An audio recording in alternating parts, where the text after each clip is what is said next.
Millionaire CEO was on duty when he saved a baby boy and froze learning she was his ex's son. Hi, my beautiful family. Welcome back to Mr. Peter Stories, your own family channel. Heavenly God, today we come before you with hearts full of humility and love. Please pour your divine strength upon every woman in this family. Wrap her in protection, crown her with dignity, and fill her soul with peace that no hardship can steal. She is the heartbeat of homes, the quiet courage behind every sacrifice, the gentle power that holds generations together. Honor her steps, heal her body, calm her worries, and reward her patience with joy beyond measure. Bless her health, her mind, and her spirit. When she feels tired, be her strength. When she feels unseen, be her comfort. When life becomes heavy, lift her with your mercy. Let every woman here feel respected, valued, and deeply loved, not just by words, but by life itself. My beautiful family, this channel is built on emotion, respect, and truth. Every story, every prayer, every word comes from my heart to yours. If you feel this bond, stay with me. If these words touch you, let your presence be felt. We are not strangers here. We are one family, standing together with love, faith, and respect. If your heart is true, like the video. If your love is real, write, I am with Mr. Peter. Let's start with love. The wine hit Finn Allen's tuxedo like a baptism in humiliation. He stood frozen in the center of the grand ballroom, Chateau Margaux dripping down his chest, staining the white shirt beneath his jacket a deep crimson. Around him, the entire Washington medical gala had gone silent. 200 of the city's most powerful doctors, investors, and philanthropists watched as his wife held the empty bottle above her head like a trophy. There, Hope Carter said, her voice cutting through the silence like glass. Now you look as pathetic as you actually are. Finn didn't move, couldn't move. The shock of it, not the wine. He'd grown used to her cruelty, but the publicness of it, the finality, paralyzed him. Hope swayed slightly in her designer gown, diamonds glittering at her throat, diamonds her father had bought. Everything about her was bought, including the man standing before her, drenched in wine. 5 years, she continued, speaking to the room now, not him. 5 years I've wasted on a man who plays doctor and businessman, while my father's money does all the real work. You want to know the truth about Dr. Finn Allen, chief of surgery? She laughed, high and sharp. He's a nobody, a charity case playing dress-up in a world he'll never belong to. Finn's colleague, Dr. Mira Okonkwo, started toward them, her face furious, but Finn caught her eye and shook his head slightly. Don't. This was his nightmare to endure. Hope wasn't finished. She stepped closer, and he could smell the alcohol on her breath, see the rage that had been building for weeks finally erupting. Marrying you was my biggest mistake, she hissed, quiet enough now that only he could hear. Every morning I wake up and remember I'm stuck with you. I want to scream. You're pathetic, Finn. A pathetic little boy who thought he could become something by marrying me. His phone exploded in his pocket, vibrating violently. He pulled it out with shaking hands. The screen showed the emergency line from Seattle Grace Hospital, his hospital, the flagship of Allen Medical Group. Level 1 trauma, pediatric, critical condition, drowning victim, age approximately 2 years, multiple units responding. ETA to ER, 8 minutes. I have to go, Finn said quietly. Hope grabbed his arm. Don't you dare walk away from me. There's a child dying. He pulled free, his voice steady despite the wine soaking through to his skin. I have to go. Of course you do. Hope's laugh followed him as he turned. Run away, Finn. It's what you're best at. He walked through that silent ballroom with his head up, wine dripping from his jacket, and didn't look back. The parking garage was a blur. He stripped off the ruined tuxedo jacket, threw it in the backseat of his car, and drove. The storm had turned Washington into chaos. Rain hammered his windshield so hard the wipers couldn't keep up. Lightning cracked across the sky, illuminating fallen trees blocking intersections. The radio crackled with emergency bulletins, flash flooding, roads closing, stay home if possible. Finn pushed the car faster. His hands were steady on the wheel, but inside, Hope's words circled like vultures. Pathetic. Nobody. Playing dress-up. He'd heard variations of this for 5 years, but tonight, something had broken. Maybe it was the wine. Maybe it was doing it in front of everyone they knew. Maybe it was just the final straw in a marriage that had been dead since the wedding night.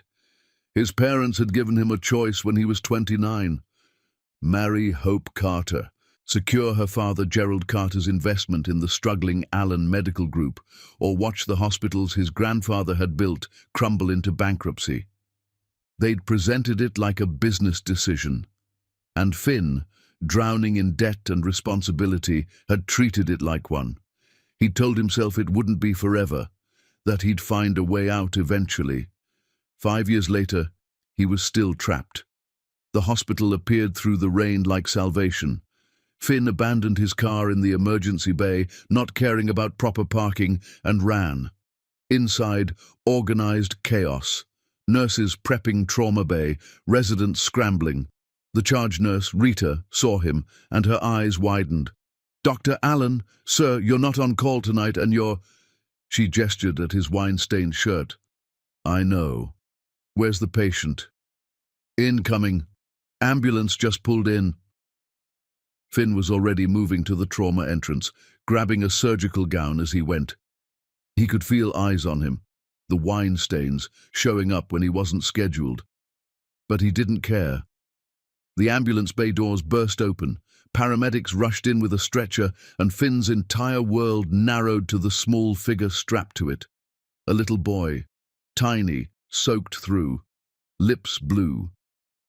2-year-old male, the lead paramedic called out. Near drowning flash flood, car went into the river off Henderson Bridge. Mother pulled him out, performed CPR at scene, got a pulse back, but he's barely holding on. Stats. Finn wasn't listening anymore. He was looking at the chart they'd handed him. Patient name, Scott Stokes. The room tilted. Stokes. It couldn't be. There were thousands of people with that last name in Washington. It was a coincidence. It had to be. "Dr. Allen?" Rita was next to him. "Sir?" Finn forced himself to focus. The boy was dying. Everything else could wait.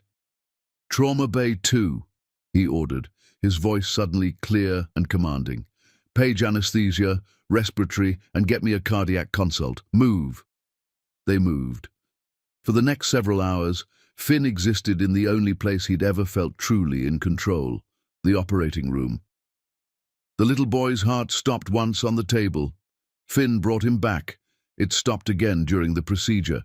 Finn brought him back again. When they finally wheeled Scott to pediatric ICU, stable but critical, Finn felt like he'd aged a decade. He stood at the scrub sink, washing his hands for the 3rd time, staring at nothing. Scott Stokes. Dr. Mira appeared next to him, still in her evening gown from the gala, surgical gown thrown over it. "You saved him," she said quietly. "That was incredible work, Finn." "His name is Stokes." Mira looked at him. "I know. It can't be her. It's been 5 years." "There's a woman in the waiting room," Mira said carefully. "She's asking about her son. Rita said she's been there since they brought him in. She's covered in mud. From the river." Finn's hands were shaking. He gripped the edge of the sink. "What does she look like?" "I didn't see her. But Finn, you need to go talk to the family anyway. You're the surgeon of record." He dried his hands slowly, deliberately, put on a clean white coat over his wine-stained shirt, walked toward the family waiting room like a man heading for execution. She was standing by the window, arms wrapped around herself, staring out at the rain. Her clothes were still wet, covered in dried mud. Her hair, longer than he remembered, hung in tangles down her back. "Miss Stokes?" She turned. Nikita. 5 years had changed her, made her harder somehow, sharper, but her eyes, those eyes he'd dreamed about for months after losing her, were exactly the same. "Finn?" His name came out as barely a whisper. She looked at him like she was seeing a ghost. Maybe she was. "Your son is stable," he said, the words mechanical, professional. "The surgery went well. We had to. There was some water in his lungs and his heart stopped twice, but we got him back. He's strong. He's going to make it." Nikita's legs gave out. She sat down hard in one of the plastic chairs, hands covering her face. The sobs came from somewhere deep, wrenching and raw. Finn stood there uselessly, watching her fall apart, his own heart hammering against his ribs. When she finally looked up, her face was streaked with tears and mud. "You saved him," she said. "You saved my baby. That's what I do." "I thought, when his heart stopped in the ambulance, I thought—" She couldn't finish. Finn sat down next to her, maintaining a professional distance, but everything in him wanted to reach for her. "Tell me what happened." Nikita took a shuddering breath. "I was driving home from work. The weather alert said the storm was coming, but I thought I had time. I didn't know the river would rise that fast. We were on Henderson Bridge and the water it came from nowhere. The car went in." Her voice cracked, but she kept going. "I got Scott out of his car seat, got him to the surface. But the current, I lost him. I lost my baby in that water, and I couldn't reach him." "But you did," Finn said quietly. "You found him. You did CPR. I found him on a tree branch. He wasn't breathing. I dragged him to shore, and I did compressions just like—" She stopped, looked at him. "Just like you taught me. In that first aid class you made me take. Remember?" He remembered. 6 years ago. Different lives, different people. "It worked," he said. "You saved him before the paramedics even got there." They sat in silence for a moment. The fluorescent lights hummed overhead. Somewhere down the hall, a monitor beeped steadily. "You have a son," Finn said, and immediately regretted it, stating the obvious. But his brain couldn't process this. Nikita looked down at her hands. "Yes. He's 2. Yes." Finn did the math despite himself. 5 years since they'd ended. She'd moved on fast. The thought sent something sharp through his chest. "Can I see him?" Nikita asked. "Please, I need to see him." "Of course, I'll take you." They walked through the quiet hallways of pediatric ICU. Finn was aware of nurses watching them, whispering. Small hospital. Everyone knew everyone's business. Scott was in a private room surrounded by monitors. He looked impossibly small in the hospital bed, oxygen mask over his face, IVs in his tiny arms.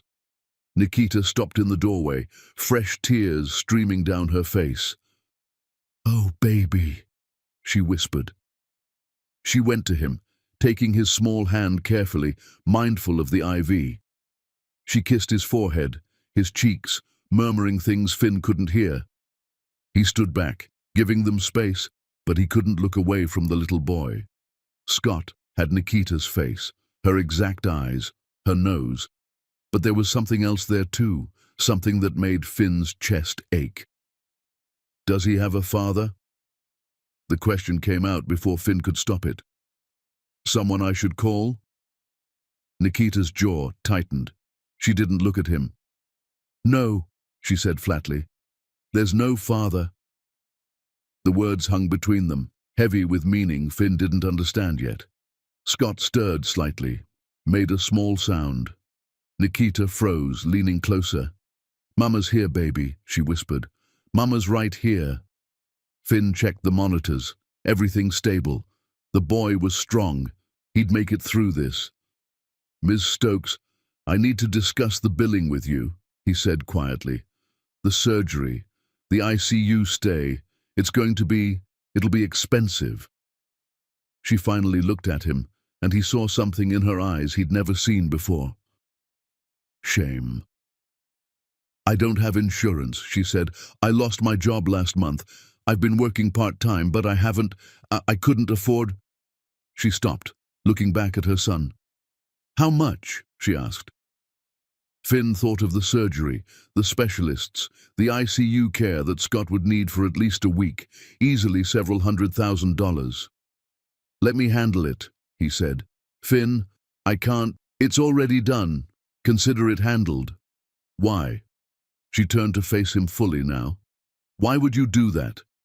"Because I loved you.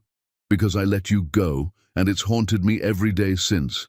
Because looking at your son makes me feel something I haven't felt in 5 years. Because you need help," he said instead. "That's all." Nikita stared at him, and he saw her trying to reconcile this man, this wealthy surgeon, chief of a medical empire, with the resident she'd known years ago. "You're married," she said suddenly. "I saw the ring." Finn looked down at the gold band on his finger.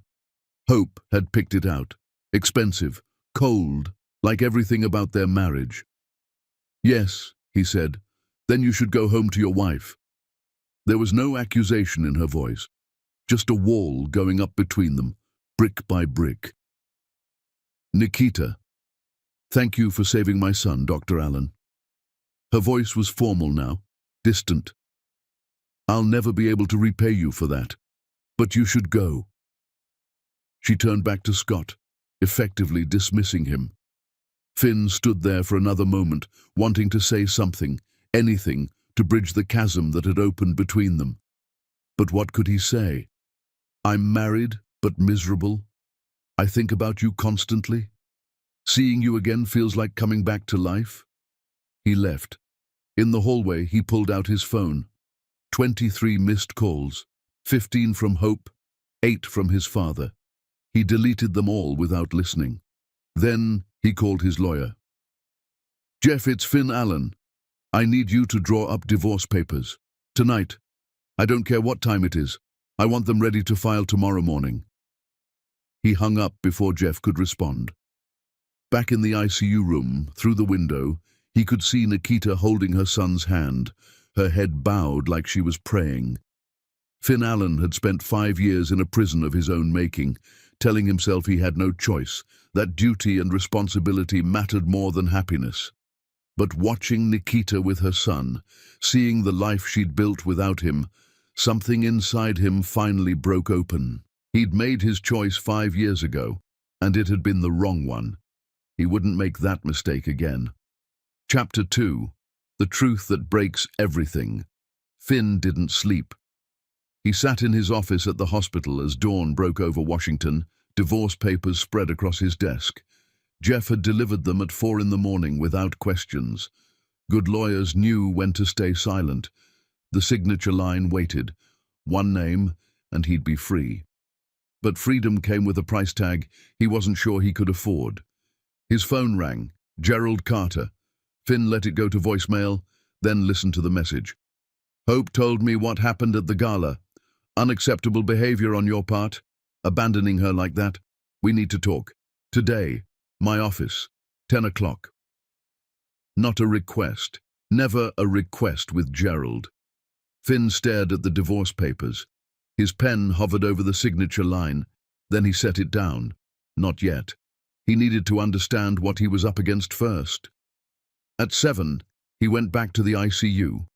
Scott had been moved to a regular room overnight, vitals strong.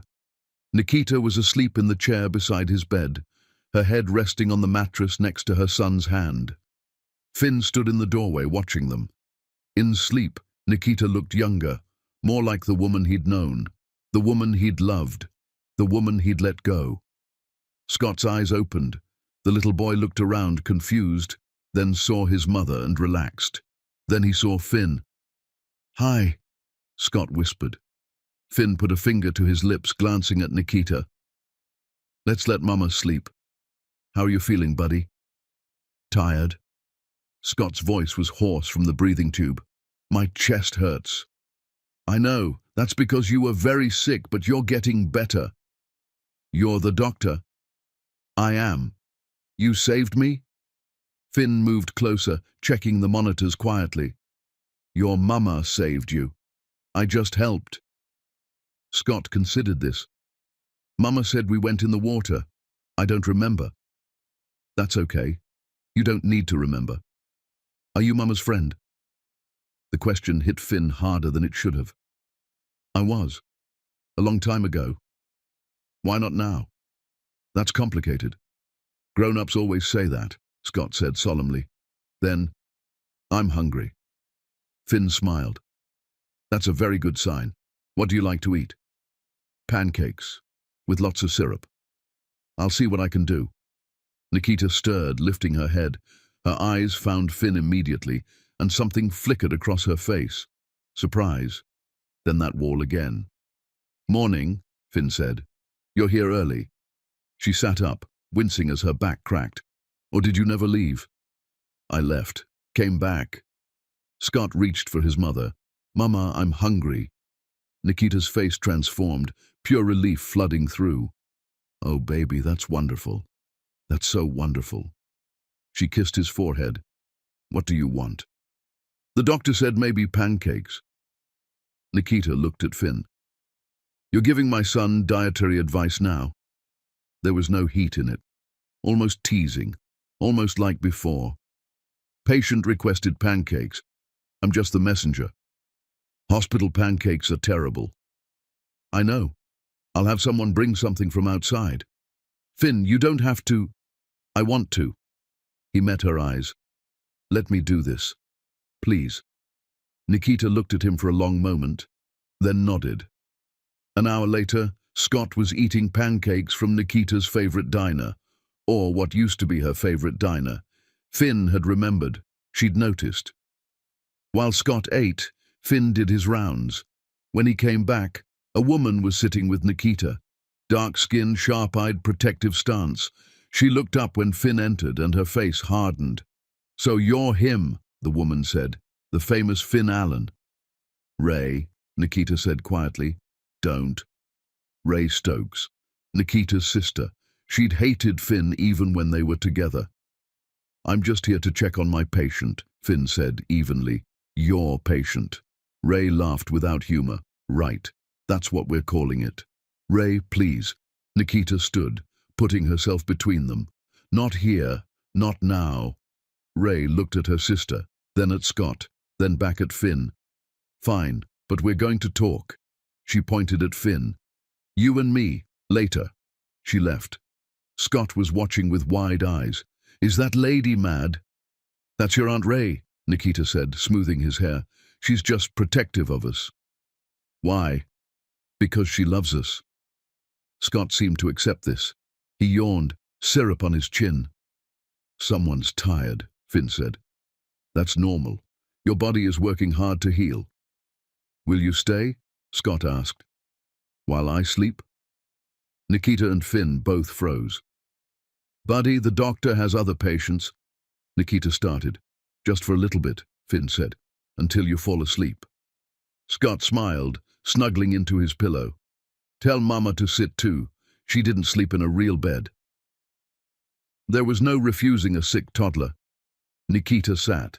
Finn took the other chair. Scott's eyes were already drooping. Sing the song, Mama. Nikita's voice, soft and sweet, filled the room. A lullaby Finn didn't recognize. Scott was asleep before she finished. Silence fell, heavy and full of things unsaid. You don't have to stay, Nikita said finally. I told him I would. Finn. She looked at him, really looked at him. What are you doing? I don't know what you mean. Yes, you do. The bill, the food, sitting here, you're married, this, whatever this is, it can't happen. Finn wanted to tell her about the divorce papers sitting in his office, but something stopped him. Maybe because he hadn't signed them yet. Maybe because he needed to understand what signing them would cost. I know, he said instead. Do you?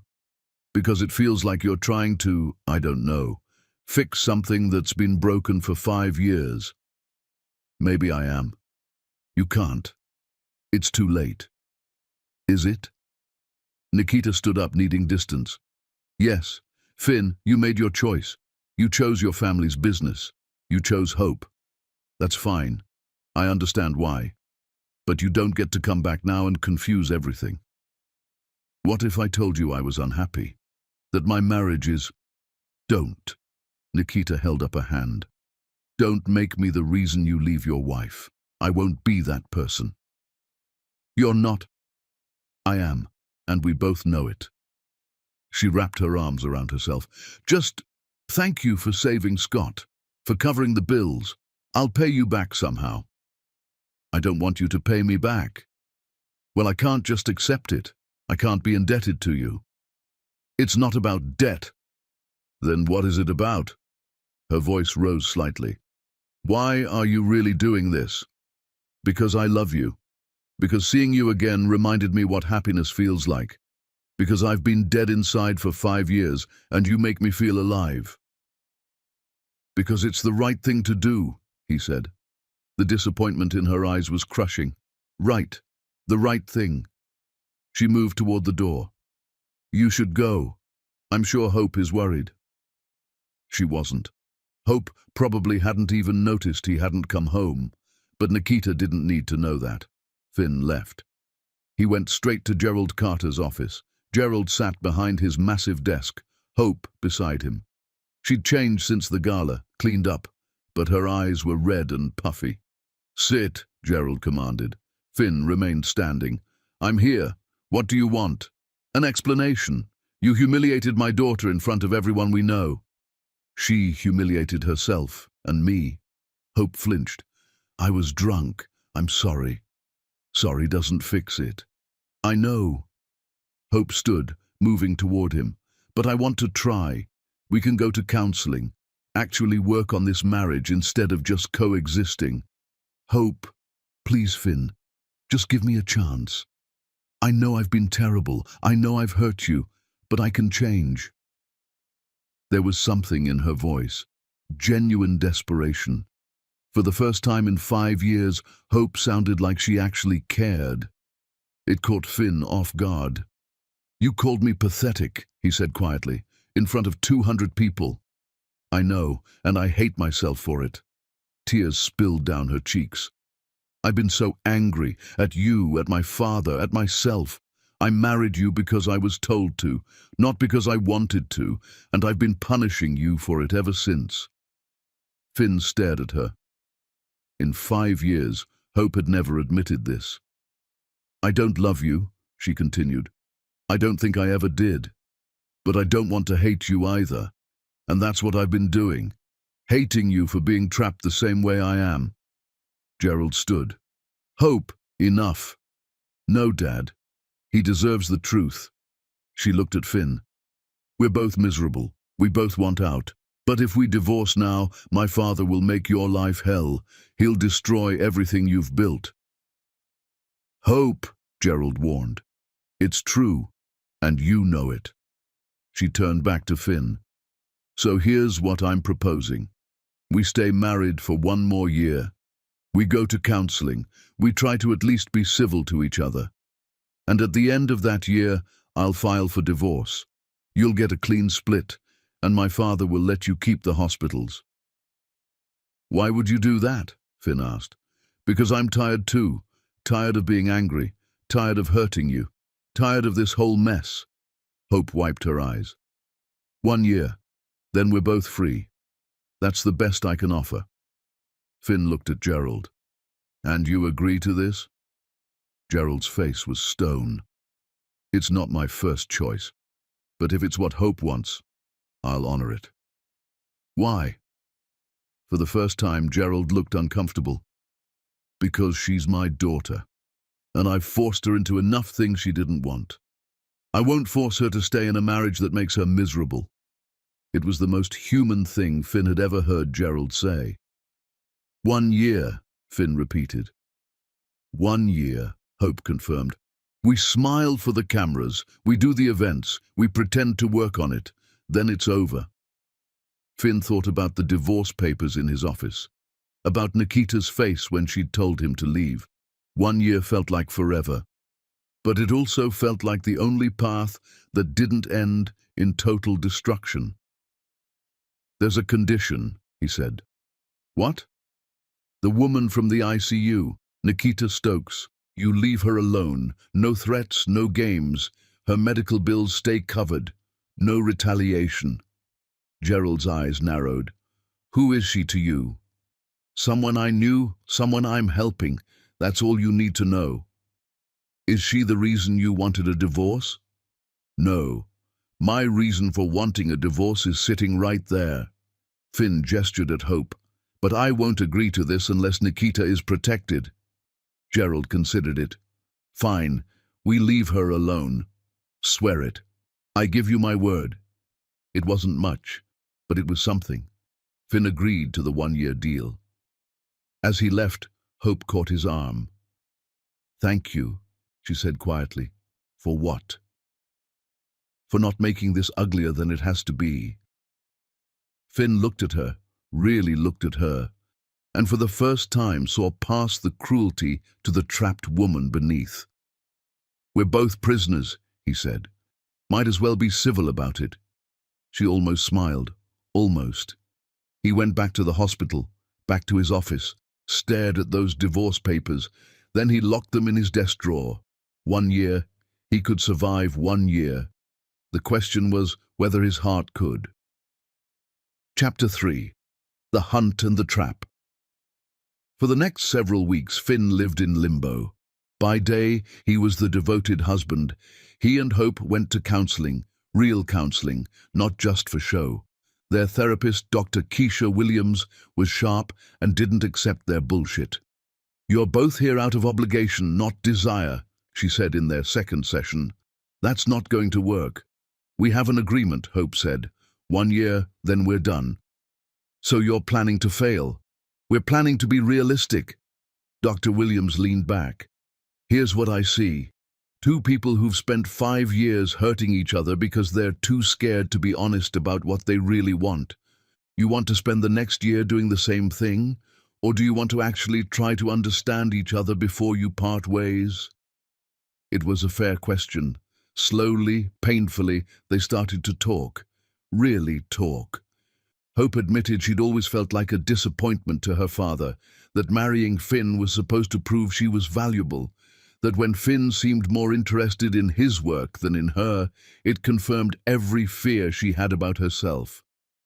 I made you the enemy, she said, because it was easier than admitting I hated myself. Finn admitted he'd never given their marriage a real chance, that he'd been in love with someone else when they got engaged, that he'd treated Hope like a business transaction instead of a person. I resented you for being the cage, he said, but you didn't build it. We both walked into it. It didn't fix anything, but it made the air between them a little less poisonous. They still slept in separate rooms, still barely touched, but they stopped actively hurting each other. It was something. By night, Finn worked and thought about Nikita. Scott had been discharged after a week. Finn had checked on him professionally, but Nikita had been polite and distant. Thank you, Doctor. He's doing well. We appreciate everything. She directed a wall between them, and Finn didn't know how to scale it. He tried calling once. She didn't answer. He didn't try again. Until Mira cornered him in his office late one night. You look terrible, she said. Thanks. How's the counseling going? Better than expected. Hope and I might actually end this as friends. That's good. Mira sat down. And Nikita? What about her? Don't play dumb. You've been miserable since Scott was discharged. I'm fine. You're not. You're in love with her. Finn didn't deny it. So what's stopping you? Mira asked. You have a timeline, 1 year and you're free. Tell her that.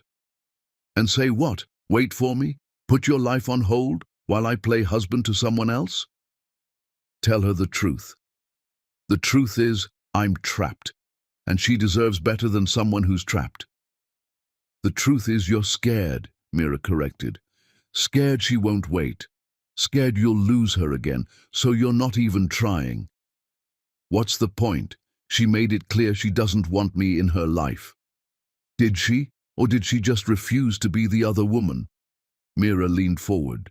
There's a difference between not wanting you and protecting herself from getting hurt again. Finn wanted to believe that. But every time he remembered the look on Nikita's face when she dismissed him, the hope died. "I can't ask her to wait," he said. "Then don't ask, just be honest. Tell her what's happening. Let her decide what she wants to do with that information." Before Finn could respond, his phone rang. Unknown number. "Dr. Allen, this is Simone Cross, attorney at law. I'm calling on behalf of Nikita Stokes." Finn's heart stopped. "Is she okay? Is Scott?" "They're fine physically, but we have a legal situation. Scott's biological father has filed for emergency custody." "What?" "John Barnes. He's claiming Nikita is unstable, unfit. He wants custody of Scott. That's insane. He abandoned them." "I know, but he has lawyers, good ones, and he's making this ugly." Simone paused. "I need to know. Will you testify about Scott's medical condition? About what happened the night of the accident?" "Of course. Whatever Nikita needs." "Good, because she needs all the help she can get. The preliminary hearing is next week." Simone gave him the details and hung up. Finn stared at his phone. John Barnes, coming back after all this time. He called Nikita immediately. This time she answered. "I heard about John," he said without preamble. "Simone told you." "Yes, I'm testifying." "You don't have to." "I want to." "Nikita, this is wrong. He can't just show up and—" "I know it's wrong, but he has his parents behind him, Vernon and Phyllis Barnes. They have money and connections and they want their grandson." Finn could hear the fear in her voice. "Let me help." "You are helping. You're testifying. That's enough." "It's not. Let me pay for Simone. Let me—" "No." Her voice was firm. "I can't keep taking money from you. I can't be that person." "What person?" "The one who needs saving, who can't handle her own life. That's not what this is, isn't it? Finn, every time you swoop in and fix things, you're telling me I'm not capable. And maybe you're right. Maybe I'm not. But I need to at least try. You're one of the most capable people I know." "Then let me prove it." They were both silent for a moment. "I'm scared," Nikita said quietly. "Me too. I can't lose him. He's everything." "You won't. We'll fight this. Together. You keep saying we, but there is no we, Finn. You have a wife, a life. I have Scott. That's it. Nikita, I have to go. Thank you for agreeing to testify." She hung up. Finn sat in his office feeling helpless. The preliminary hearing was brutal. John showed up looking respectable, flanked by expensive lawyers. His parents sat behind him, Vernon and Phyllis Barnes, both in their 60s, both radiating wealth and power. Nikita looked small next to them. Her lawyer Simone was good, but she was one woman against a machine. The judge was older, conservative, clearly unimpressed with both sides. John's lawyer painted him as a young man who'd made mistakes, but was ready to step up. Nikita's lawyer countered with abandonment. The judge ordered a home study. Outside the courthouse, Vernon Barnes approached Nikita. He was tall, silver-haired, commanding. Everything about him screamed power. "Miss Stokes," he said, "a word."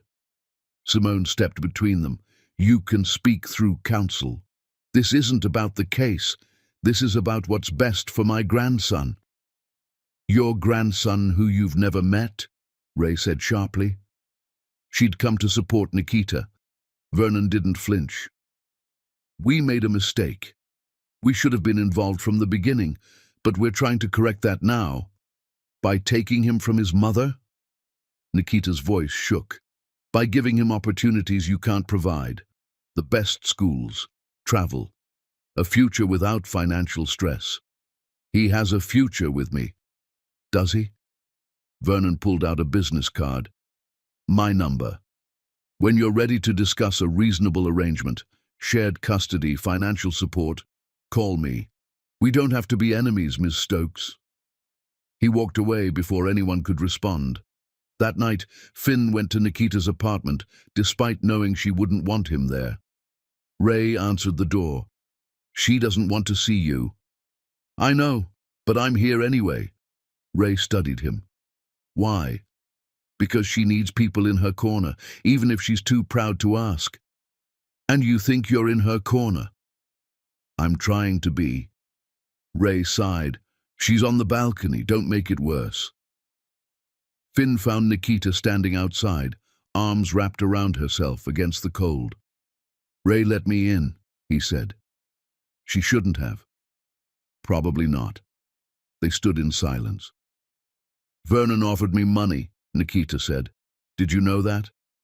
I figured. He thinks I can be bought, that I'd give up my son for the right price. He's wrong. Is he? I'm broke, Finn. I can barely afford this apartment. Scott's preschool is eating up half my paycheck. Vernon can give him everything. He can't give him you. Maybe that's not enough. Finn moved closer. Stop. You're spiraling. I'm being realistic. You're being scared. There's a difference. Nikita turned to face him. Of course I'm scared. They're going to take him. Vernon has lawyers and money and judges in his pocket, probably. What do I have? You have me. For how long? Until your wife gets upset? Until this becomes inconvenient? The words stung because they were fair. I'm getting divorced, Finn said, in about 10 months. Hope and I have an agreement. We're staying together for 1 more year to make the transition smooth. Then we're done.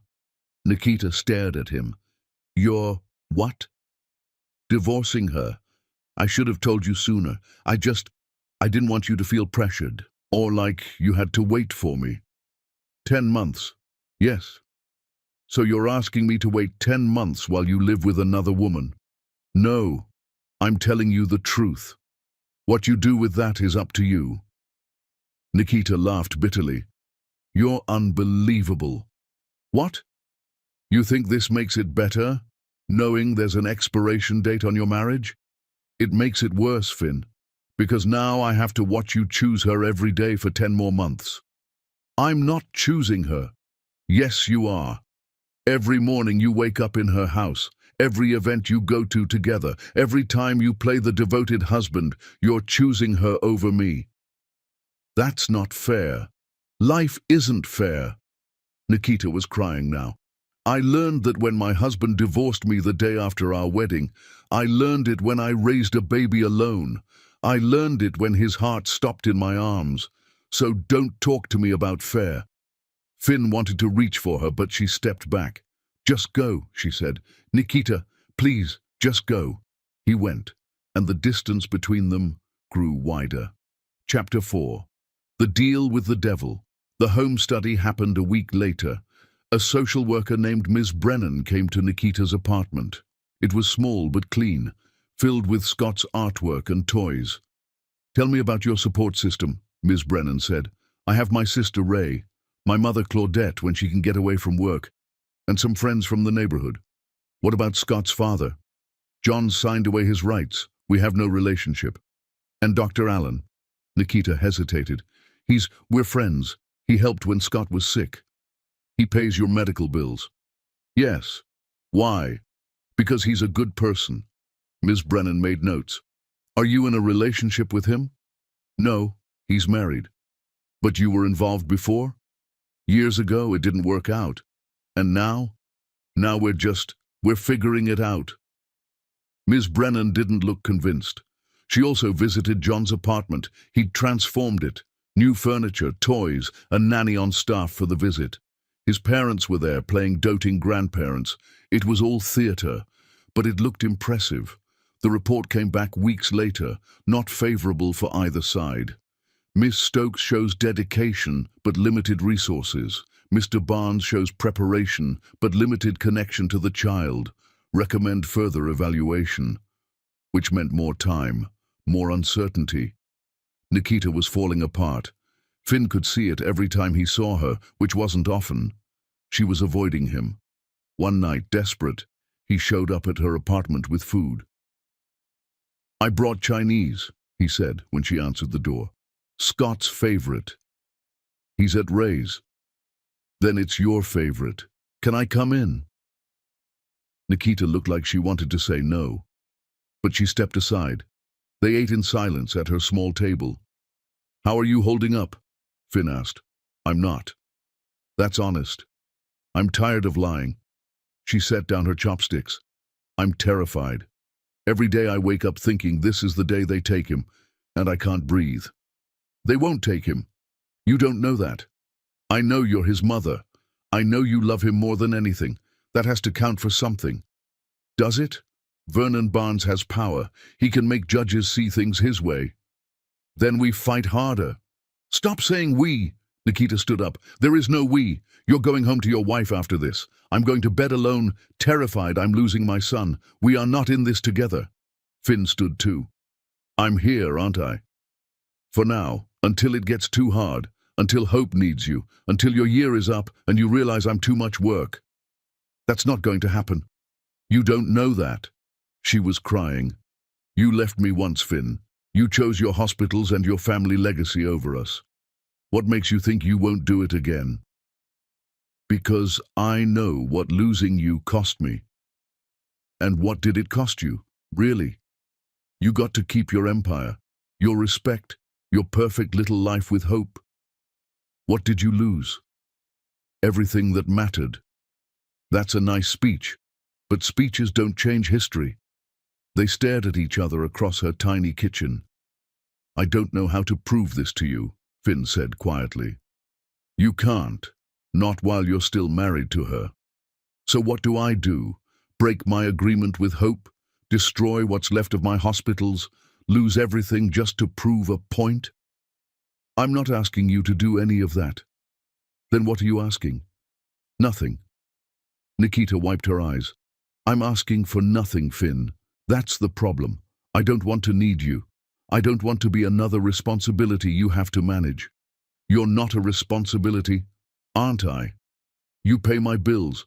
You save my son. You swoop in whenever there's a crisis. That's what you do. You fix things. But I don't want to be fixed. I'm trying to help. I know, and that's what makes this so hard. She moved to the door, opened it. Thank you for dinner, but you should go. Nikita, please. Finn left. Again, in his car, he called Mira. I'm making everything worse, he said. What happened?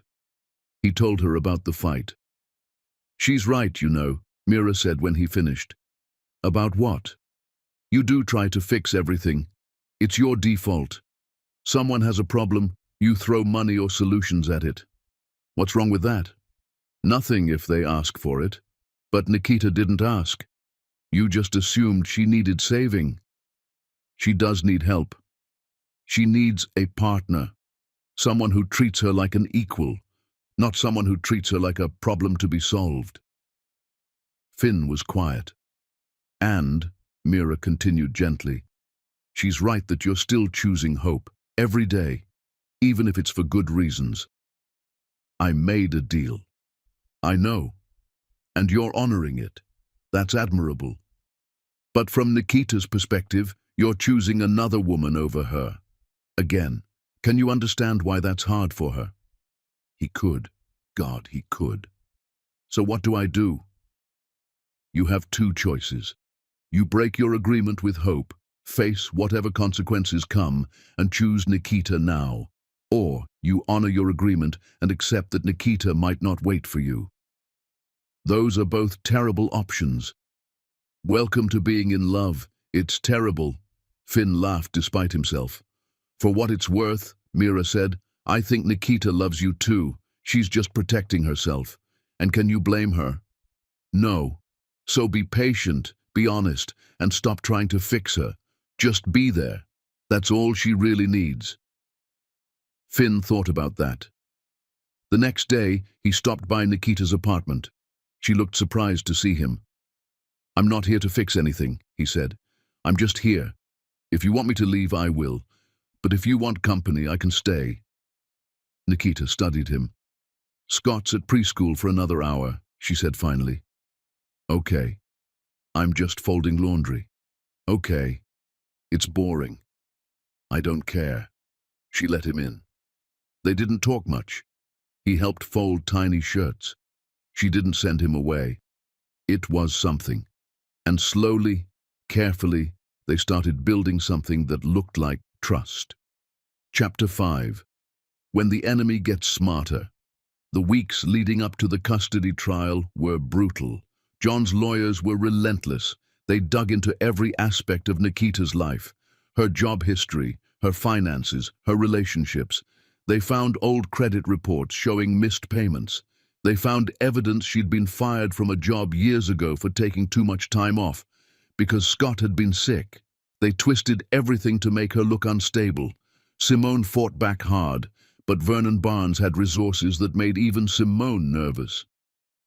"They're playing dirty," she told Nikita. "We need to be ready for anything." The trial date was set, less than a month away. Finn spent as much time as he could with Nikita, but always carefully, always mindful of not crossing lines that would hurt her case. He and Hope had settled into a strange kind of peace. They still went to counseling every week, still did public events together. But there was an understanding now. "I know you're in love with someone else," Hope said one night after therapy. Finn didn't deny it. "Is it that woman from the hospital, Nikita?" "Yes," Hope nodded. "I thought so. The way you looked when her son came in. I've never seen you look like that." "I'm sorry." "Don't be. I'm seeing someone too." Finn was surprised. "You are?" "Nothing serious, just someone who makes me laugh. Someone I chose." She smiled sadly. "It's nice, choosing someone." "Yeah, it is." They sat in comfortable silence. 7 more months, Hope said. 7 more months. Then we're both free. Free. The word felt heavy with possibility. The custody trial began on a cold morning in late autumn. The courtroom was packed, John and his parents on one side, Nikita, Simone and Ray on the other. Finn sat in the back, ready to testify.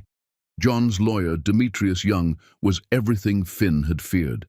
Slick, smart, ruthless. He painted John as a reformed man, someone who'd made mistakes but was ready to be a father. John took the stand, looking nervous and earnest.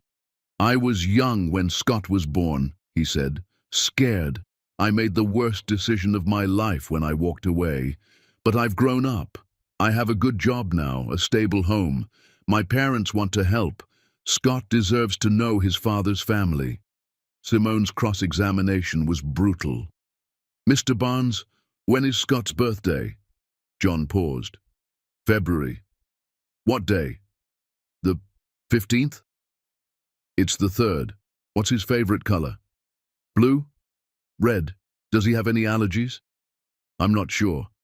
He's allergic to strawberries, severely. You didn't know that?" "I haven't had the chance. You've had visitation rights for weeks. How many times have you visited?" John shifted. "My work schedule." "How many times?" "None." The courtroom murmured. "None," Simone repeated. "You want custody, but you haven't visited once?" "I was giving Nikita space. Or you didn't care until your parents decided Scott was valuable." Demetrius objected. The judge sustained it. But the damage was done. Vernon took the stand next. And here's where things got interesting. Demetrius asked about his relationship with John, his desire to know his grandson. Vernon was smooth, polished. "I regret not being involved from the start. We gave John bad advice, told him to protect himself legally instead of stepping up as a father. That was wrong. We want to correct that mistake." Simone stood for cross-examination. "Mr. Barnes, you own several properties in Washington, correct?" "Yes." "Including the building where John's apartment is located?" "Yes." "And you recently renovated that apartment?" "To make it suitable for a child." "Who paid for the renovations?" "I did. And the nanny who's been staying there during the home study." "I hired her." "So this isn't about John wanting to be a father. This is about you staging a convincing performance." Vernon's jaw tightened. "I'm helping my son prepare." "You're controlling him, the same way you've controlled him his whole life." "Objection!" Demetrius was on his feet. "Withdrawn." Simone moved closer. "Mr. Barnes, Where was your wife during Scott's birth? I don't see how that's relevant. Answer the question. She was at our vacation home in the Hamptons. And where were you? In Washington, working.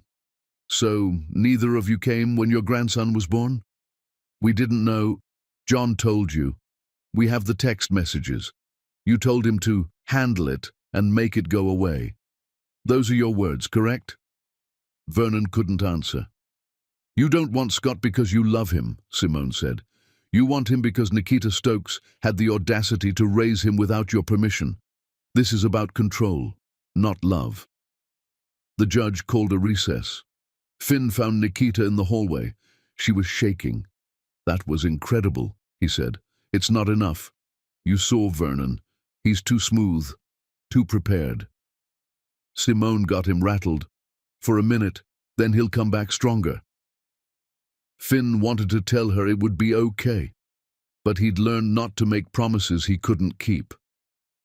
Whatever happens, we'll deal with it, he said instead. You keep saying that. Because I mean it. Nikita looked at him. Your wife is in the gallery. Did you know that? Finn turned. Hope was sitting in the back row, watching them.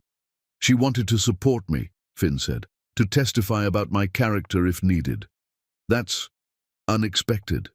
She's trying, we both are. Nikita nodded slowly. I judged her, without ever meeting her, made her the villain in my head.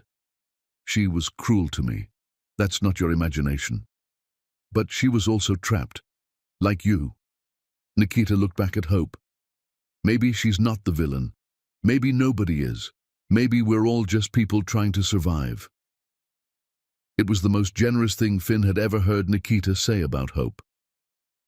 When this is over, Nikita said quietly, we need to talk, really talk, about what this is, what we want it to be. Okay, but not until this is over. I can't think about us while I'm fighting for Scott. I understand. Do you? Because I need you to really understand. Scott comes first. Always. If being with me means being his father, you have to be all in. No halfway. I know. I don't think you do. He's going to have nightmares. He's going to test you. He's going to ask you 1,000 questions and need you at the worst times. Being a parent isn't romantic. It's exhausting and boring and relentless. I want that. All of it. Nikita studied his face. Ask me again in 7 months, when you're actually free. Then we'll see if you mean it. The trial resumed. Nikita took the stand, and she was magnificent. She spoke about raising Scott alone, about the drowning, the terror, the CPR she'd performed while praying he'd survive, about every late night, every sacrifice, every moment of joy. I'm not perfect, she said. I've made mistakes. I drove into that flood. I've missed rent payments. I've had to choose between groceries and electricity. But I've loved my son every single day of his life, and that has to count for something. The courtroom was silent. Then Demetrius stood. Ms. Stokes, you've testified that you love your son, but love doesn't pay for college. It doesn't provide opportunities. What can you give Scott that the Barnes family can't? Myself. Is that enough? It's everything. Your finances are in shambles. You've been unemployed multiple times. You rely on Dr. Allen's charity to survive. Is that really the stable environment a child needs? I'm working. I'm getting back on my feet. With Dr. Allen's help. How long have you been in a relationship with him? We're friends. Friends who are clearly in love. The court can see it. The question is whether you're using him for financial support, Simone objected. The judge sustained, but Demetrius had made his point. When Finn was called to testify, he expected Demetrius to attack him too. What he didn't expect was how personal it would get. Dr. Allen, you're married, correct? Yes. But you're in love with Miss Stokes?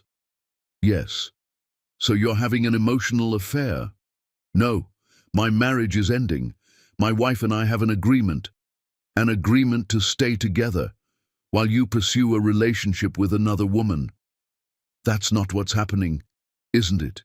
You pay Miss Stokes's bills, you spend time with her son, you're building a relationship while still married to someone else. What kind of character does that show? Finn's jaw clenched. I'm helping someone I care about. There's nothing wrong with that.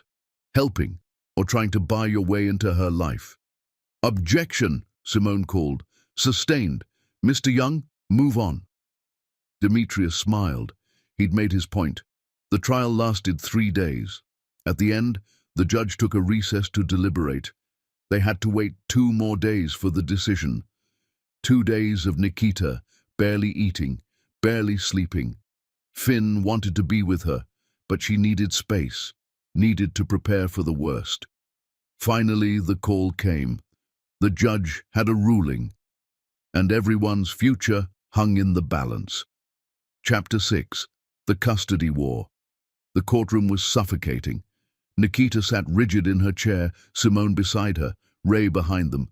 Finn sat in the gallery next to Hope, who'd insisted on coming for support. John and his parents looked confident. Vernon's face was impassive, but there was a gleam in his eyes that made Finn's stomach turn. Judge Morrison entered. Everyone stood. I've reviewed all evidence, testimonies, and reports, the judge began. This is a difficult case. On one hand, we have a father who abandoned his child and is now seeking custody. On the other, we have a mother who loves her son, but has demonstrated questionable judgment in certain circumstances. Nikita's breath hitched. However, the judge continued, the law is clear. The best interest of the child is paramount, and what I've seen here concerns me deeply. Finn's hands were clenched so tight his knuckles were white. Mr. Barnes, you testified that you want to be a father, yet you couldn't answer basic questions about your son's health, preferences, or daily life. You've had opportunities to visit and chose not to. Your preparation appears to be entirely orchestrated by your parents. John shifted uncomfortably. Miss Stokes, while you've made mistakes, you've also shown unwavering dedication. You saved your son's life. You've provided for him despite significant financial challenges. You've put him first, consistently. Nikita was crying. Therefore, I'm granting sole custody to Nikita Stokes. The courtroom erupted. Nikita collapsed forward, sobbing. Simone grabbed her. Furthermore, the judge said loudly, cutting through the noise, Mr. Barnes's parental rights, which he previously signed away, will not be reinstated. I see no compelling reason to disrupt this child's life by introducing a father who has shown no genuine interest in parenting. Vernon shot to his feet. Your Honor, we intend to appeal. You may appeal all you like, Mr. Barnes, but I believe my decision will stand. And let me be clear, any further legal action will be viewed as harassment. Scott Stokes belongs with his mother. This court is adjourned. The gavel came down. Nikita was sobbing so hard she couldn't stand. Ray and Simone held her up. Finn wanted to go to her, but Hope touched his arm. Give them a moment, she said quietly. Let her have this with her family. She was right.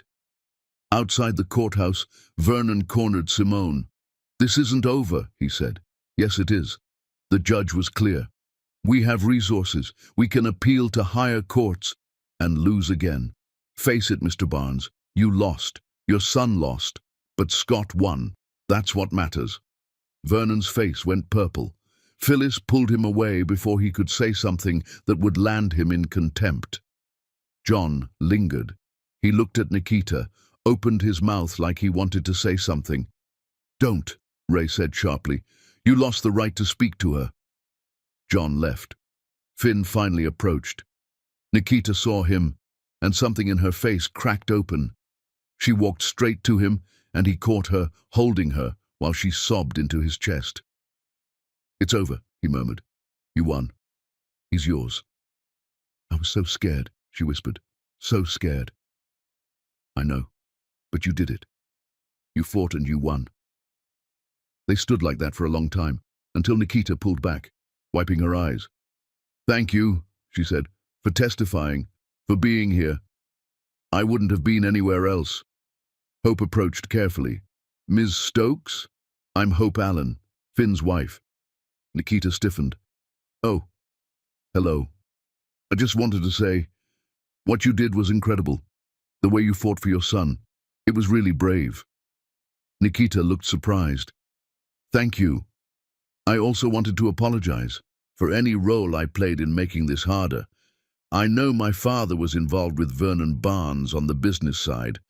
I had nothing to do with that, but still, I'm sorry." "You didn't know about it?" "Not until yesterday. When I found out, I told my father he was on his own. I'm done enabling his schemes." There was something different about Hope, clearer, more herself. Nikita studied her. "You're really okay with this? With Finn and me?" "I'm getting divorced in 6 months. What Finn does after that is his business." Hope smiled. "But for what it's worth, he's a good man. Terrible husband for me, but a good man.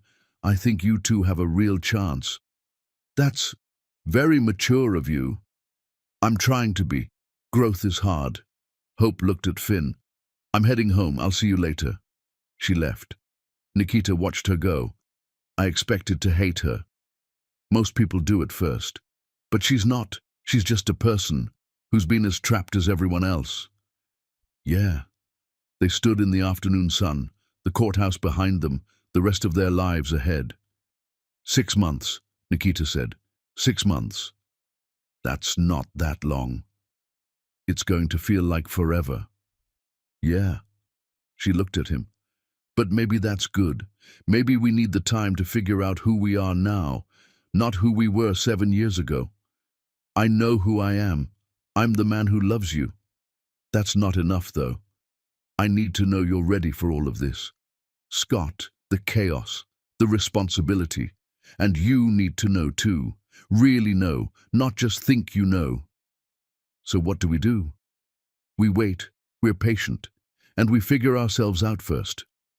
She touched his face. I love you, Finn, but I need to love myself too, need to prove I can stand on my own. You don't have to prove anything. I do, to myself. She stepped back. 6 months, then we try this for real, all in, no holding back.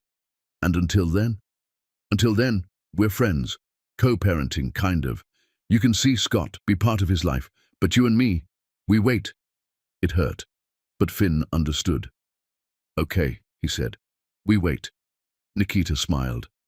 Look at us, being mature. It's terrible, the worst. They laughed. And even though 6 months felt impossible, Finn felt something he hadn't felt in years. Hope. Chapter 7. Love in the Ruins. The 6 months were the longest of Finn's life. He saw Nikita regularly, dropping by after work, taking Scott to the park, helping with dinner. But they kept careful boundaries, no crossing lines, no muddying the waters. It was torture. His marriage to Hope continued its strange evolution. They were almost friends now, real friends. Hope had started her own company, an art gallery showcasing emerging artists. It was small, but successful. She'd found something that was hers. I spent my whole life doing what my father wanted, she told Finn one night over their now regular Tuesday dinners. I forgot who I was. Or maybe I never knew. You're figuring it out now. So are you. She smiled. You're different. Lighter. I'm happier. Because of her. Yeah. Does she make you laugh? All the time. Good. You deserve that. Hope paused. For what it's worth, I'm sorry I made you so miserable. I made you miserable too. We were good at that. She raised her wine glass. To being better. They clinked glasses. The divorce papers were filed at the 5-month mark. No contest, clean split. Hope got the house, some investments. Finn kept the hospitals. They signed the papers together, then went to dinner to celebrate. This is weird, right? Hope said. Celebrating our divorce? Completely weird. But also kind of perfect. Yeah. A week before the divorce was final, Hope invited Finn to her gallery opening. "Bring Nikita," she said. "I'd like to meet her properly, not at a courthouse." "Are you sure?" "I'm sure," Finn asked Nikita. She was hesitant. "It won't be awkward?" she asked. "Probably very awkward. But Hope wants to meet you, and she's been good about all of this." Nikita agreed. The gallery was beautiful, full of Hope's careful curation, her eye for talent. When Nikita arrived, Hope greeted her warmly. "I'm so glad you came," Hope said. "Your gallery is stunning." "Thank you. Come, let me show you around." They walked through the space together while Finn watched, amazed. At one point, he saw them laughing together over a particularly abstract piece. Mira appeared next to him. "That's surreal. Tell me about it." "Your ex-wife and your future wife bonding over art." "She's not my future wife. Yet." "Yet." Mira smiled. "How are you feeling about the divorce being final?" "Relieved, terrified, excited." "That's a lot." "I know." "And Nikita? How's she feeling?" "Scared, I think. We both are." "Of what?" "Of this not working. Of messing it up again." Mira put her hand on his arm. "You're not the same people you were 7 years ago. You've both grown. You've both fought for this. It's going to work." "How do you know?" "Because you're actually trying this time, both of you." The night of the divorce finalization, Finn didn't go to Nikita's apartment. He gave her space, sent a text. "It's official. I'm free. No rush. Whenever you're ready." She replied an hour later. "Tomorrow. Dinner at my place. Just us." The next evening, Finn stood outside Nikita's door, more nervous than he'd been in years. She opened it wearing jeans and a sweater, hair down, no makeup. "Beautiful." "Hi," she said. "Hi. Scott's at Ray's for the night." "Okay. I made pasta. It's probably terrible." "I'm sure it's great." They stood there. "Are you going to come in or just stand in the hallway?" Nikita asked, smiling. "Right. Coming in." Dinner was awkward at first, too polite, too careful. Finally, Nikita set down her fork. "This is stupid," she said. "What is?" "This, us pretending we're not terrified." "I'm terrified." "Me too." "Of what?" "Of this being too good. Of waking up and realizing it was all a dream. Of you changing your mind." Finn reached across the table, took her hand. "I'm not changing my mind. I've spent 7 years knowing I made the wrong choice. I'm not making it again. What if we're not compatible anymore? We're different people. Then we figure it out, together. What if I drive you crazy? You already drive me crazy. I'm counting on it." Nikita laughed. "This is insane." "Probably. We have a kid, a whole life. We can't just..." "Why not?" "Because it's scary. Everything good is scary." Nikita looked at their joined hands. "I don't know how to do this. How to let someone in again." "Neither do I. So we learn together. What if we screw it up? Then we fix it. We talk about it. We don't run away." Nikita's eyes were wet. "I want this so much it terrifies me." "Me too." She stood up, moved around the table to him. He stood too. "I love you," she said. "I've loved you for 7 years. Even when I hated you, I loved you. I love you too, always have. So what do we do now?" "Whatever we want." Nikita kissed him. And it was everything. 7 years of longing, pain, hope, fear, all of it in that kiss. When they broke apart, both breathing hard, Nikita laughed. "Scott's going to lose his mind when he finds out we're together. He's going to be insufferable. He's already planning our wedding." "Is he now?" "He told Ray he wants to be the ring bearer and the best man. Ambitious. He gets it from me." They kissed again, and again. This time, they made it to the bedroom. Afterward, wrapped around each other, Nikita traced patterns on Finn's chest. "I'm still scared," she whispered. "Me too. But I'm also happy. Me too. Don't leave. Never. Promise. I promise. They fell asleep like that, tangled together, finally home. When Scott came back the next day and saw Finn making breakfast in the kitchen, he stopped dead. "Are you staying now?" he asked. "If that's okay with you," Finn said. Scott considered this very seriously. "Can you make pancakes?" "Yes, and read me stories. Every night. And teach me about bones? All the bones you want." Scott grinned. "Okay, you can stay." Then he ran to Nikita. "Mama, Finn's staying." Nikita scooped him up. "I know, baby." "Forever?" She looked at Finn over Scott's head. "Forever." And just like that, they were a family. Chapter 8. The Lovers Who Almost Destroy Each Other.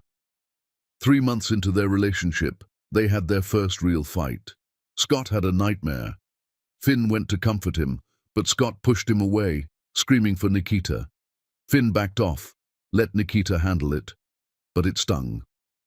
The next morning, Finn was quiet. "What's wrong?" Nikita asked after dropping Scott at preschool. "Nothing."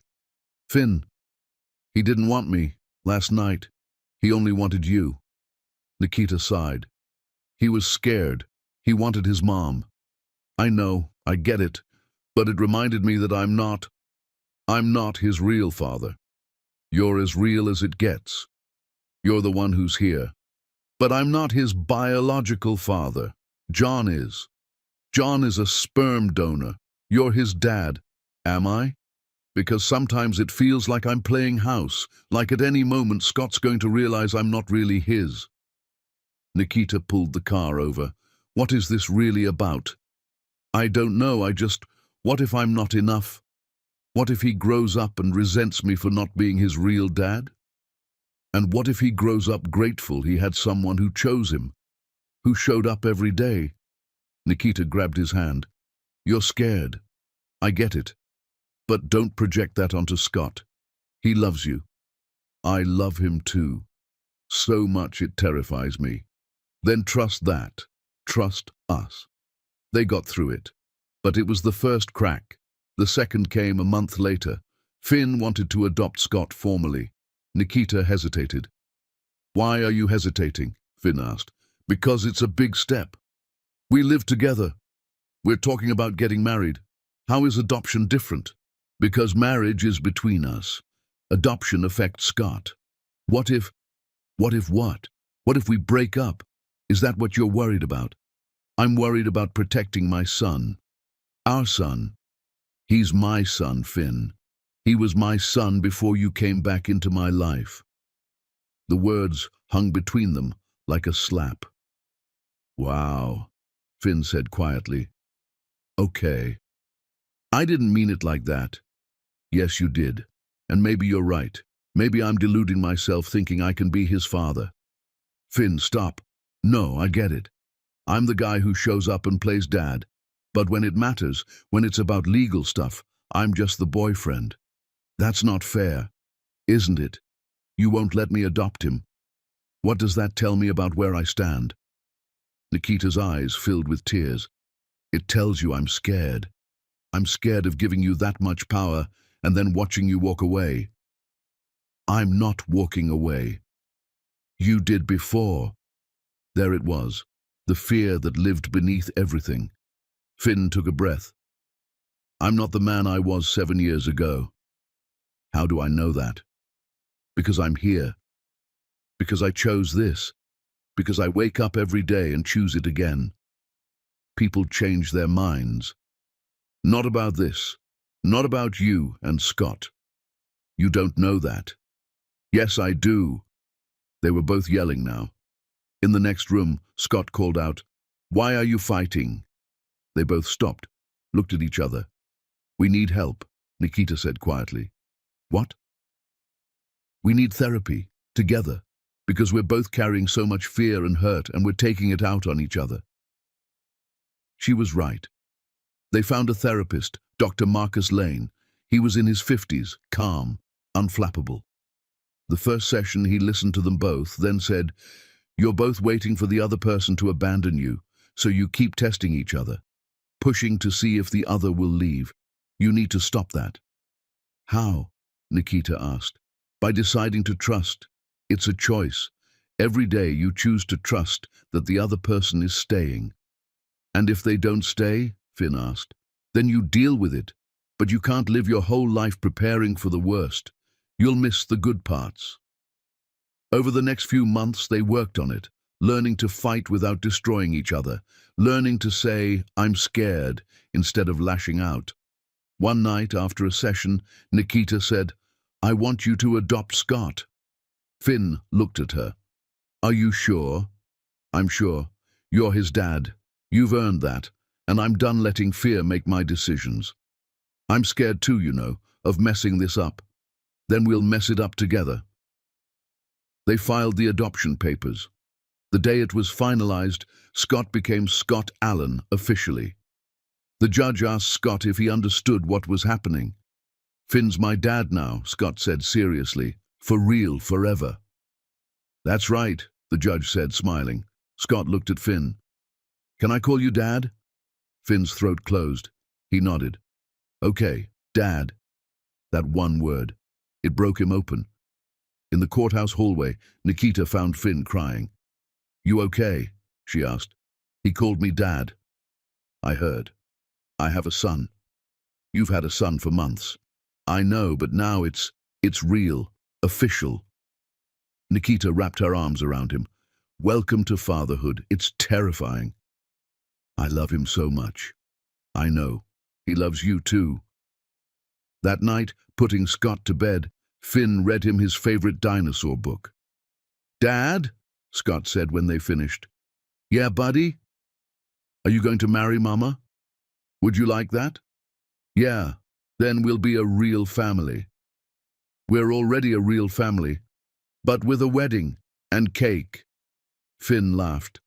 I'll see what I can do. Scott fell asleep with a smile on his face. Nikita was waiting in their bedroom. He asked about marriage, Finn said. Of course he did. What do you think? I think, she paused, I think I want to marry you, but I want to do it right, not rushed, not because we feel like we should, because we're ready. When will we be ready? When we stop being scared. That might take a while. Then we'll wait a while. Finn pulled her close. I can wait. I'm not going anywhere. Promise? Promise. They'd said that before, but this time they both believed it. Chapter 9. The trial that decides everything. A year after the custody trial, John Barnes died. Car accident. Quick. He didn't suffer. Nikita found out from Simone, who called to warn her that Vernon and Phyllis might try again. They did. Within a week of John's death, Vernon filed for grandparents' rights, claimed that with John gone, they deserved to be part of Scott's life. They can't do this, Nikita said, pacing their living room. The judge said, the circumstances have changed, Simone said on speakerphone. John's death gives them new legal standing. This is harassment, I know, and we'll fight it. But Nikita, I need to be honest. Grandparents' rights cases are tricky. Vernon has resources. He could drag this out. After the call, Nikita sat down heavily. I can't do this again, she whispered. I can't keep fighting for my son. Finn sat next to her. Then we end it, permanently. How? We give them what they want, sort of. What do you mean? They want access to Scott, so we give them that, on our terms, controlled, limited. You want to let them see him? Nikita pulled her hands away. After everything? I want to take away their ammunition. If we offer supervised visits, they have nothing to stand on. And if they manipulate him? Then the visits stop. We document everything. Nikita looked at him like he'd lost his mind. This is insane. Maybe, but Scott shouldn't have to testify again. He's 4 years old.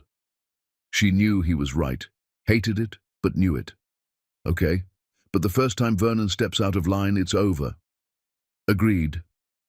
The next day, Finn called Vernon Barnes directly. "Mr. Barnes, this is Finn Allen. I have a proposal." Vernon was silent for a moment. "I'm listening." "You want to know Scott? Fine. Supervised visits once a month. At our home. 1 hour. No lawyers. No courts." That's the offer. Take it or leave it. But if you leave it and try to fight us in court, I'll dedicate every resource I have to burying you. I'll expose every shady business dealing, every bribe, every corner you've cut. I'll make your life hell. You're threatening me. I'm offering you a choice. Be in Scott's life in a limited way or lose access completely. What's it worth to you? Vernon was quiet for a long time. Once a month, 1 hour. And if you try to manipulate Scott, if you talk badly about his mother, if you do anything that upsets him, it stops. Immediately.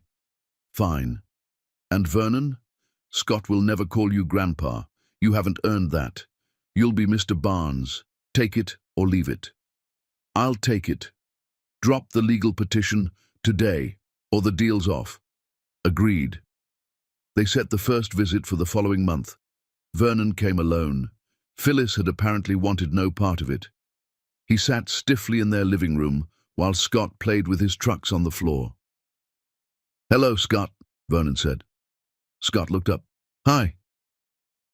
I was your father's father." "I know. Mama told me. You wanted to take me away." Vernon flinched. Yes, I made a mistake. Mama says people make mistakes, but you have to say sorry." "I'm sorry." Scott considered this. "Okay. Do you like trucks?" I suppose. This one's my favorite. It's a dump truck. Dad got it for me." Vernon's eyes flicked to Finn, who was sitting nearby. They sat like that for an hour.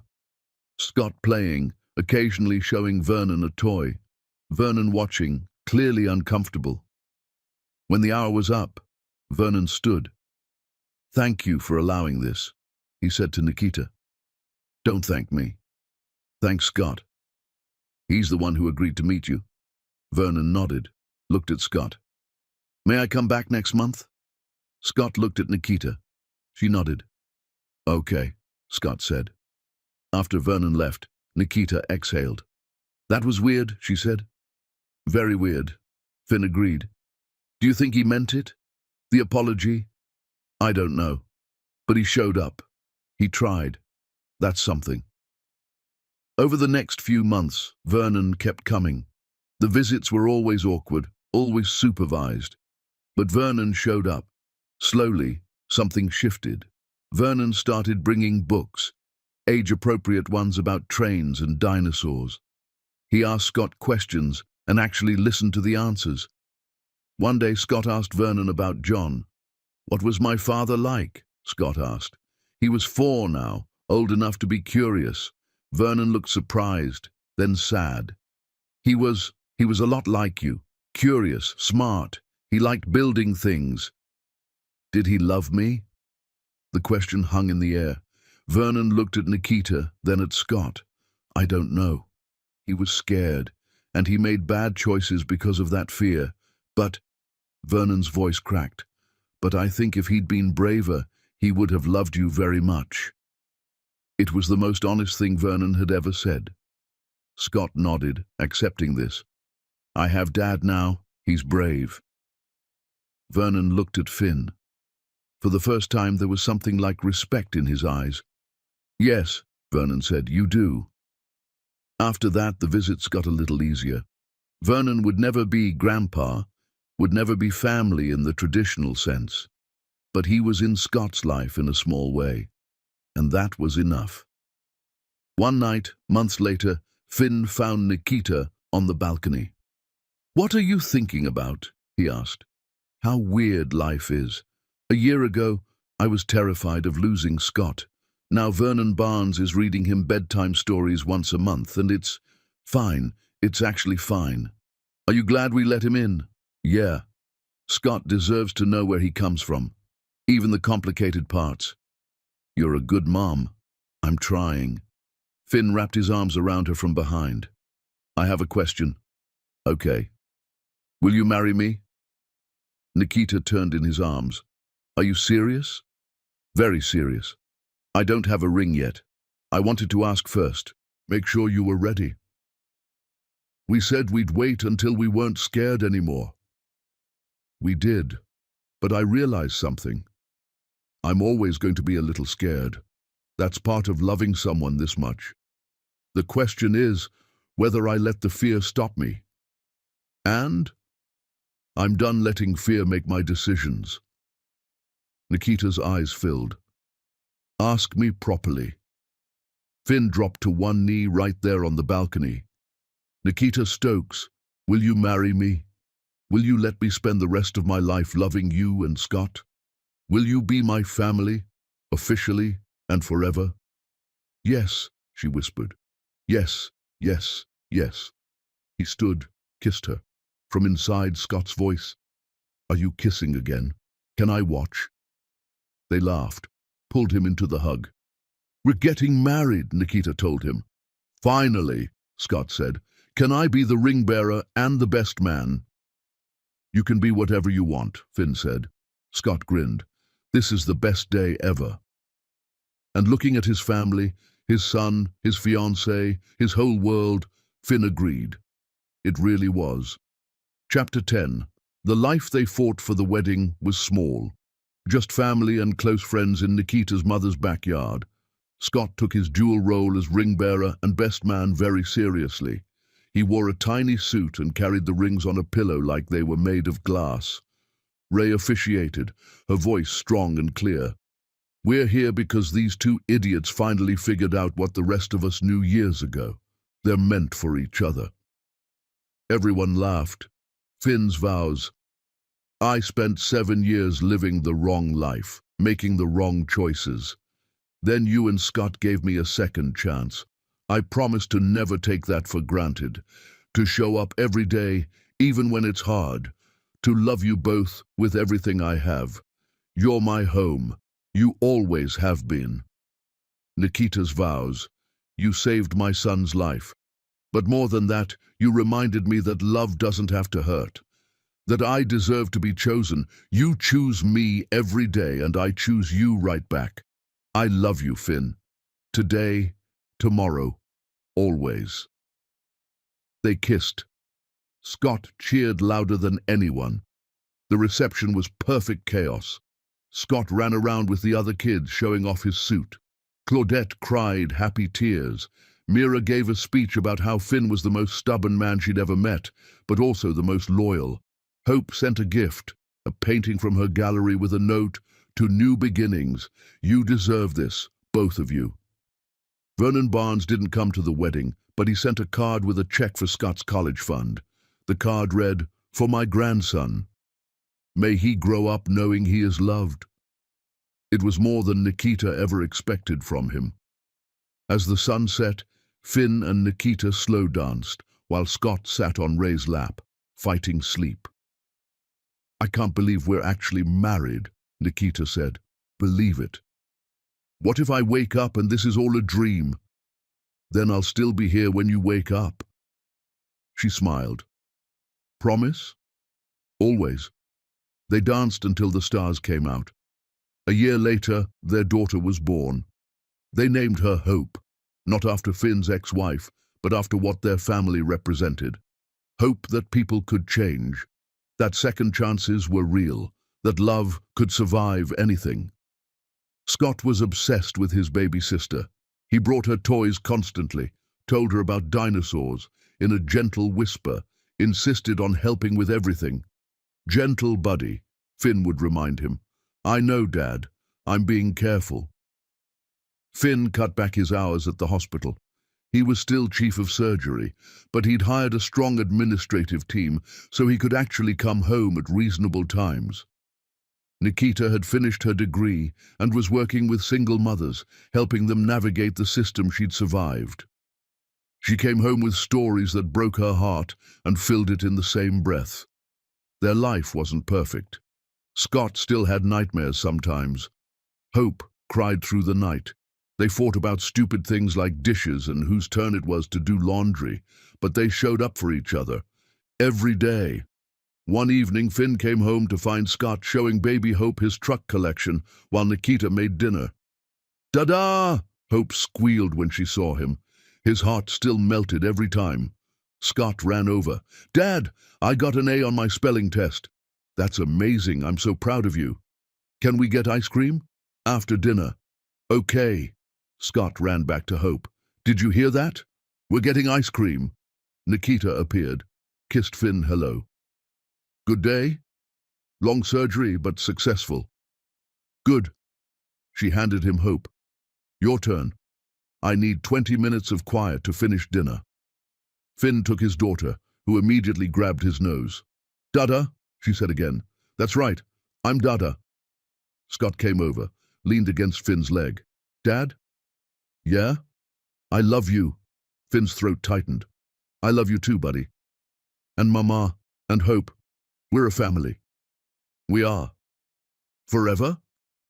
Finn looked at Nikita, who was watching them with tears in her eyes. "Forever," he promised.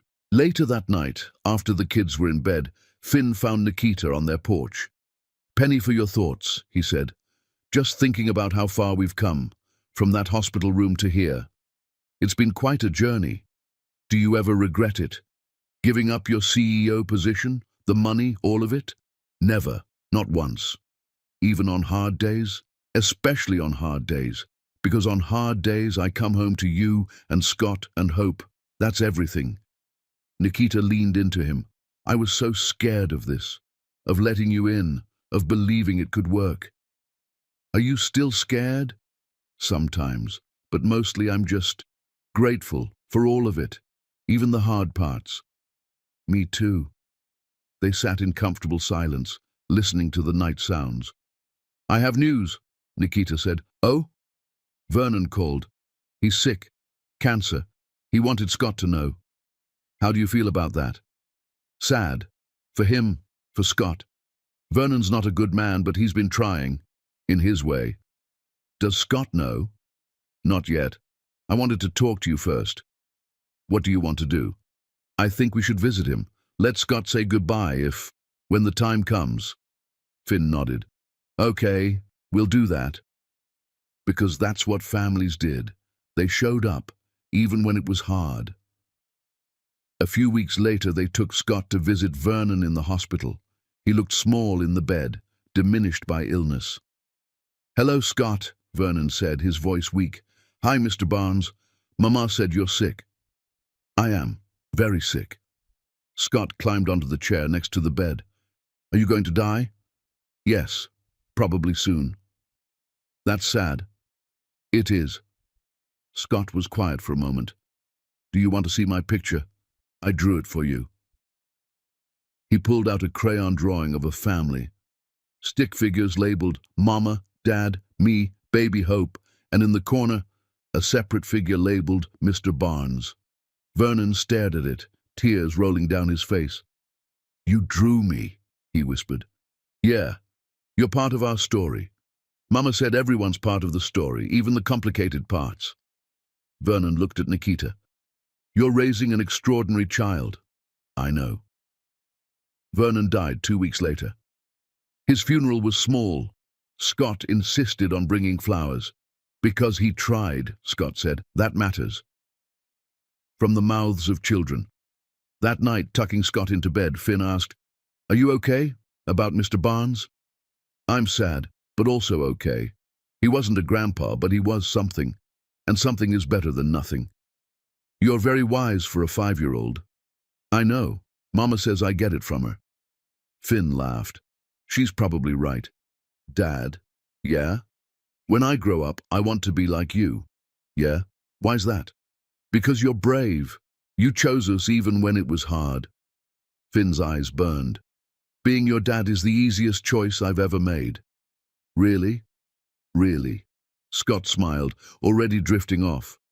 Finn stayed until he was asleep, then found Nikita feeding Hope in their room. "He okay?" she asked. "More than okay. He's incredible. He gets it from you. He gets it from both of us."